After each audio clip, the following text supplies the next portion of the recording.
Salam Miransər bəy. Salam. Müsahibəyə razılıq verdiyiniz üçün təşəkkür edirəm. Çox İnanıram ki, çox maraqlı və rəngarəng müsahibə olacaq. İnşallah. Mən ilk sualımı belə başlamaq istəyirəm ki, bildiyimə görə siz rəssamlıqla yanaşı dizayn, müəllimlik və hətta jurnalistika ilə belə məşğul olmusunuz. Bu qədər geniş yaradıcılıq və peşəkar diapazon prizmasından baxanda sənət sizin üçün nədir? Onu necə ifadə edərdiniz? Əvvəla təşəkkür edirəm ki, Emaxama gəlmisiniz. Çox gözəl bir haldır mənim üçün. Hətta deyərdim, belə balaca bir bayramdır. O ki, qaldı sizin sualınıza, maraqlı sualdır. Mən həmişə demişəm ki, mən incəsənətə, ümumiyyətlə rəssamlığa konkret hissəyə belə yanaşmam biraz fərqlidir. Nə mənada fərqlidir? Mən rəssamı hansısa bir emalatxanada, nə bilim, başında biretka ilə, əlində fırça ilə təkcə belə hesab etmirəm ki, bu rəssamdır. Rəssam ümumiyyətlə yaradıcı insan, belə deyərdim mən. İngiliscə ona creation deyirlər, kreator. Yəni ki, fikirləşən, onu nəsə bir maraqlı şey ortaya çıxardan və fərq eləmir, onu kətan üzərində eləyirsən, qoloqrafik bir nəsə bir picture eləyirsən, nəsə bir gözəl şəkil düzəldirsən, ya da musiqi yazırsan, film çəkirsən, sən rəssamsan, sən onu fikirləşirsən. Və siz sadaladınız ki, mən rəssamlıq, sonra həm də müəllimlik, hətta jurnalistika belə olub vaxtilə, indi biraz belə çox səslənir ki, jurnalistika cüzi bir zamanda işləmişəm, özümü sınamışam tələbəlik dövründə. Onun özünün əlbəttə ki, müsbət cəhətləri var. Psixoloji nöqteyi nəzərdən insanları daha yaxından tanıyırsan. Ümumiyyətlə, Teams-də işləyə bilirsən, komanda şəklində işləyə bilirsən. Bunlar hamısı böyük bir plusdur. Və mənim fikrimcə, ola bilər ki, mənimlə mübahisə etsinlər, mənim fikrimcə rəssamlığa, sənətə çox böyük köməyi var. Təşəkkür edirəm cavabınız üçün. Müəllimlikdən biraz cüzi toxunduq və mən bu sualım artıq müəllimlik istiqamətində olacaq. Bu sahədə işləmək, sənəti başqalarına öyrətmək sizdə hansı hisslər yaradır? Öyrətmək sizin üçün və sizin öz yaradıcılığınız üçün necə təsir göstərir? Bizim özümüzün vaxtilə müəllimlərimiz olub. Elə lap uşaqlıqdan belə rəssamlıq dərnəyinə gedəndə həyatda yoxdular, Allah onları rəhmət eləsin. Məsmə xanım Ağayeva mənim müəllimim olub, ilk müəllimim, o çox gözəl müəllim olub. Sonra Tofiq Rəsulov, o da bu dünyada artıq yoxdur. Yəni sonra bizim Əzimzadə məktəbində, rəssamlıq məktəbində, İncəsənət Universitetində, burada hamısında bizə dərs deyiblər, müəllimlərimiz olub. Və elə gətirdi ki, mən özüm də indi dərs deyirəm, müəlliməm. Biraz, necə deyim sizə, həmişə ümumiyyətlə belə sözlərdən biraz ehtiyat eləyirəm ki, mən deyim ki, mən müəlliməm. Mən də öyrənirəm, bilirsiniz, o tələbələrlə bir yerdə. Əlbəttə ki, öyrənmək qarşılıqlı prosesdir. Bəli. Çünki mən onlara nəsə öyrədirəm öz experience-imdən. Onlar, əlbəttə ki, söhbət istedadlı, maraq verən bir tələbələrdən gedir. Onlar işləyirlər, çalışırlar, mən öz bəhrələrimi görürəm, yəni mənə çox sevindirici bir haldır. Mənim fikrimcə, bu özü böyük bir şansdır ki, sən həyatda özündən sonra nəsə, yəni ki, nəsə deyəndə, konkret belə bir müəllimlik kimi deyim də, qoyub gedirsən. Tələbələrim var, burada da var, çox uzaqlarda da var, indiyəcən də əlaqə saxlayırlar, sağ olsunlar. Və fikrimcə bu normal bir haldır. nə normal bir haldır? Sən hansısa bir level'a çatanda, dərəcəyə çatanda artıq başlayırsan bölüşməyə. Çox normal bir şeydir. Elə də Və çox olmalıdır. gözəldir. Çox gözəldir, yəqin ki, indi. Yəni sən öz bildiyini öyrədirsən, başa salırsan, deyirsən, göstərirsən. Əsasən də göstərirsən. Niyə göstərirsən? Çünki bizim işdə elədir ki, təkcə deməklə bitmir. Göstərməlisən, başa salmalısan. Bunun texnikası var və s. və ilaxır. Bunların özünə də maraqlıdır. Mənim özümə də maraqlıdır. Qarşıdan gələn suallar peyda olur. Hansı suallar ki, sonra mənim özümə hansısa yeni bir motivlər yaradır yeni əsərlərdə.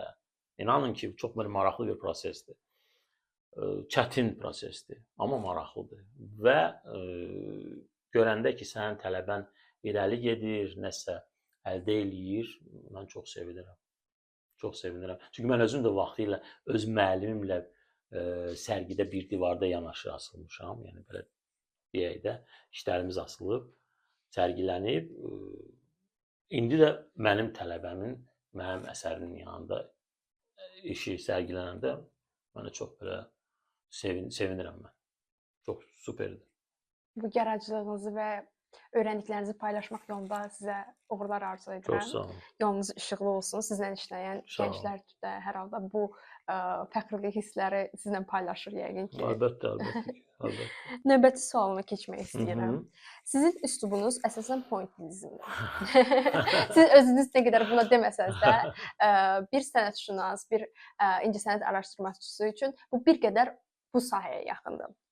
Bəs rəssamlığa başladığınız dövrdə sizi ilhamlandıran sənət cərəyanları və ya rəssamlar hansıları olub? Bunu bizimlə paylaşmalısınız. Bilirsiniz, super sualdır. O qədər rəssam var ki, mən necə deyim, onlara baxıb ilham alıram onlardan, olan əsərlərindən. Biz necədir? Bu çox bir maraqlı şeydir. Bax, siz pointillizm və s. İndi burada tam pointillizm də deyil. Mən indi belə işləyirəm. Sabah ola bilər dəyişim, ayrı cür işləyim.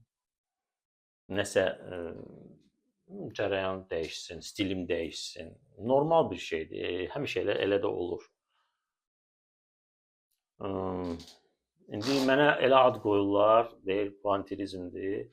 Bu normal bir şeydir. Yəni jurnalistlər adətən belə xoşlayırlar da belə şeylər. Sənətşünaslar belə deyərdim də. Ümumiyyətlə mən həmişə demişəm ki, mən rəssam, mən sadəcə işləyirəm, çalışıram. Ortaya araya bir hansı əsər çıxardıram və mənim bu əsər haqqında, bu cərəyan haqqında, bu stil haqqında deməyim fikrimcə o qədər də düz deyil. Onu sənətşünaslar deməli olan işlərdir. Biz sadəcə çalışırıq. Yenə də ən sevimli rəssamı yada salıram, Picasso-nu demir o. Çəhrayı periodu olub, sonra mavi periodu olub. Ümumiyyətlə hər şeydən keçib. Mən Picasso həmişə demək ki, bütün izmlərdən keçib bu insan. Dahi rəssamdır, 90 neçə il yaşayıb və həyatının axırınacan da çalışıb işləyib. İndi konkret hansısa bir üslubda deməzdim ki, mən işləyirəm də, yəni mən indi dəyişirəm. Məsəl üçün, bu yaxında Serbiyada idik, simpoziumda. Orada da yaxınlaşdılar bəziləri. Oranın rəssamları, məsəl üçün. Sonra Misirdən rəssam var idi. Deyir ki, pointillizmdir bu. Sonra deyir, yox, özü demədi ki, yox, pointillizm deyil. Özü saxladı özünü. Deyir, burada nəsə ayrı şeylər də var. Yəni, burada nüanslar var da, mən də nəyəsə dəyişir. Orada, məsəl üçün, 4 dənə iş elədim. Onların ikisi tamamilə ayrı bir stilistikada oldu. Çünki mən o hava mənə təsir elədi. Görürsünüz necə maraqlıdır. Təkcə oturub işləmirsən də, yəni sən hər şey təsir edir. Hansısa bir günün hadisəsi, ola bilər hansısa bir musiqi, bunlar hamısı sənə təsir eləyir və sən başlasan yaratmağa. Amma o dəqiqə, o an sən fikirləşmirsən ki, sən konkret hansısa bir üslubda yaradacaqsan. Və ən əsası bir cəhədi qeyd edeyim ki, əsəri yaradanda sən ikinizsiniz. Mən və əsər. Vəssalam. Daha heç kəs yoxdur. Heç bir ayrı şeydən fikirləşmirsən. Onda o moment, o zaman doğrudan da normal bir istədiyin şey çıxır ortaya. O ki, başlayırsan ayrı şeylər fikirləşməyə, daha deməyəcəm nəyi. Hmm, onun nə bilim maliyyə tərəfinin və s. və İnanın onda heç nə alınmır. Gələk o dəqiqə ancaq əsərlə məşğul olsan. Özünü necə deyirlər, tamamilə havalə edəsən öz əsərinə. Çünki biraz banal bir cümlədir, amma ki kətana da oradan da aldatmaq olur. Aldatmaq olmur. Yalan danışa bilməzsən ona. O səni 2 dəqiqənin içində hər şey açır tökür. Maraqlıdır. Çox maraqlı bir şey. Yaradıcılıqda azadlıq budur. Hər halda bir qədər də budur deyə bilərik. Sən özünü həvalə edirsən kətana, əsərə. Sözsüz əlbəttə.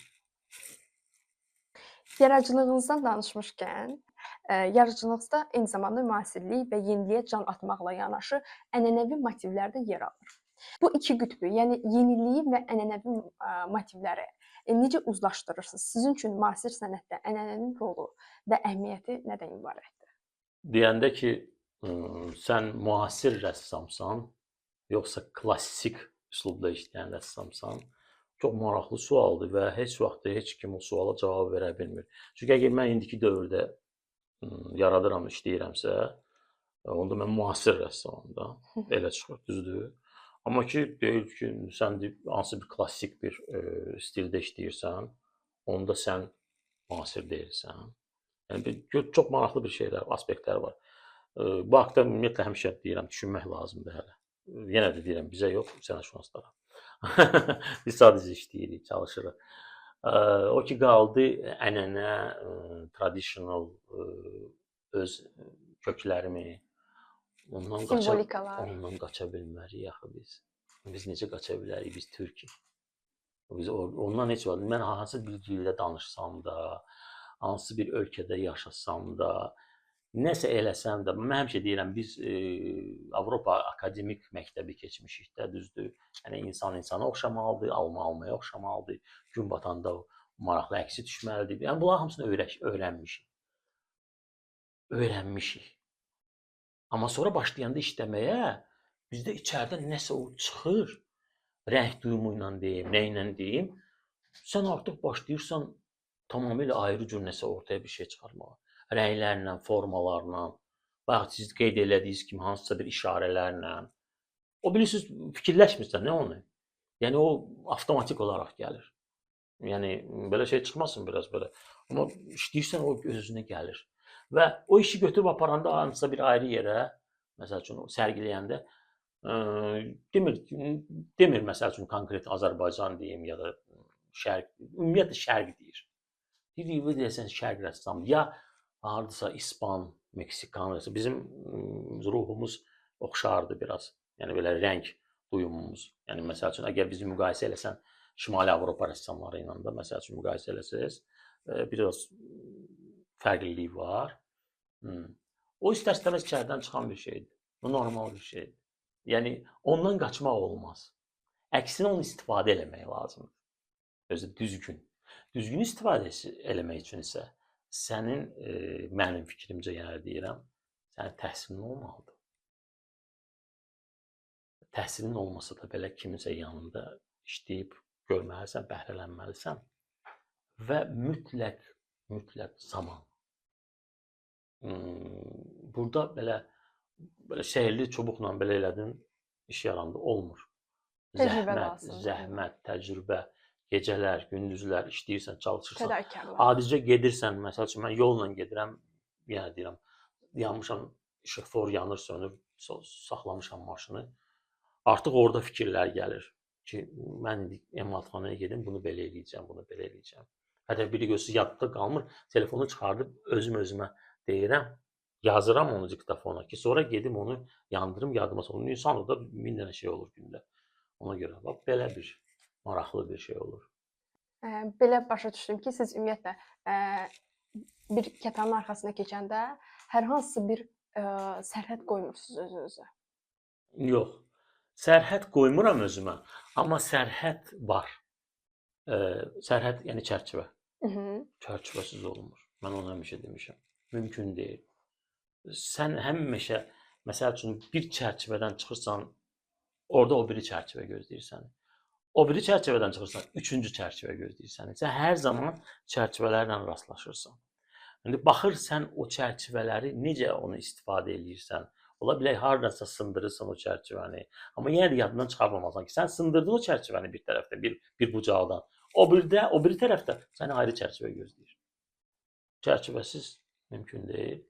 Amma o demək deyil ki, sən özünə hansısa bir qadağalar qoyursan, deyirsən. O qadağaları sən heç nə eləmirsən. Sənin özünün içindən gələn bir prosesdir. Bilmirəm o sənin təhsilinlə bağlıdır, mədəniyyətinlə bağlıdır, mentalitetinlə bağlıdır. Bilmirəm nə ilə bağlı olan şeydir. Amma ki, cəmiyyətlə bağlıdır. Onlar hamısı bir-birinə bağlı olan belə bir şeylərdir. Və sən yaradanda, yenə də təkrar edirəm, fərq eləmir o musiqidir, rəsm əsəridir, hansısa filmdir, fərq eləmir. Sən sadəcə istər-istəməz o çərçivələrlə rastlaşırsan. Aydındır. Çərçivələri qırmaq belə bir çərçivənin olduğunu vurğulamaq deməkdir və onu unutmamaq lazımdır. Onu heç una da bilməzsən.